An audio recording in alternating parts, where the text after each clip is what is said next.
बिस्मिल्लाहिर्रहमानिर्रहीम। अस्सलाम वालेकुम। मैं हूँ आपका होस्ट सैयद कामरान बुहारी और आज हमारे साथ मौजूद हैं वाट साहब। और आज हम जिस हाल में मौजूद हैं यहाँ पे एक सरकारी बिल्डिंग जो है मंजूर हुई है और सहाफ़ियों की, तो इसके लिए आज हम इनसे सवाल करते हैं। यहाँ पे सारे सहाफ़ी टैक्सलाबा के यहाँ पे सारे एक जगह जमा हुए हैं, तो आप हमें ये बताएं कि इत्तफ़ाक़, सबसे पहले जो आपसे सवाल होता है वो इत्तफ़ाक़ का है। जी। तो जितने भी धड़े और ग्रुप बंदी बनी हुई थी, क्या ये एक जगह जमा होंगे? सबसे पहली बात है कि आपका बहुत शुक्रिया, आपने मुझे बोलने का मौका दिया है। मैं सबसे पहले ये कहना चाहूँगा कि जो ये टेक्सला प्रेस क्लब की बिल्डिंग का क़याम मंजूर हुआ है, ये साफ़ियों के लिए, तमाम टेक्सला वाकंड के साफ़ियों के लिए खुशाइंद है। और इससे सबसे बड़ा फ़ायदा ये होगा, जो साफ़ी मुख्तलिफ़ दड़ों में, मुख्तलिफ़ ग्रुपों में तकसीम हुए थे, उनको एक साथ एक छत के नीचे लाने का एक सुनहरी मौका है। और मैं सबसे अपील भी करूँगा कि वह सब एक साथ हों, इकट्ठे हों और इस अपने जो टेक्सला प्रेस क्लब का क़याम है, इसको अपना एक घर समझें।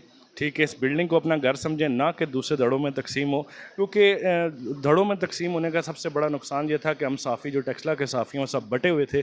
और उस बटने की वजह से ये होता था कि हमारे किसी भी साफ़ी के साथ कोई भी दौराने जब जिस टाइम वो अपने फ़राइज़ अंजाम दे रहे हैं, उनके साथ कोई भी ऐसी सूरत हाल पैदा होती थी जो नागुज़ीर होती थी, उस वक्त वो बेचारा अपने आप को अकेले पाता था। लेकिन अब उम्मीद की जा रही है कि अब हमारा जो साफ़ी है, जो फ़ील्ड का साफ़ी है, वो अकेला नहीं होगा। और उम्मीद की जा रही है कि अब सब साफ़ी अपने हर साफ़ी के साथ एक ज़ुबान होंगे, अपने साफ़ी भाइयों का साथ देंगे। क्योंकि मैं बतौर साफ़ी, मेरा ये मानना है कि एक पर हमला हम सब पर हमला है। लेकिन इस बिल्डिंग के क़याम के बाद उम्मीद की जा रही है कि जितने भी हमारे सीनियर भाई हैं, मंसूर साहब हो गए, अपने डॉक्टर साबिर साहब हो गए, जंगीर अली हो गए, राजा मुश्ताक तुर साहब हो गए, इनकी क़यादत में जितने भी नए आने वाले साफ़ी हैं, उनको मौका मिलेगा कि वो बेचारे पुरुमीद होके आएंगे, अपना तहफ़्फ़ुज़ महसूस करेंगे। और ये जो प्रेस क्लब की बिल्डिंग है, इसका क़याम बहुत पहले हो जाना चाहिए था।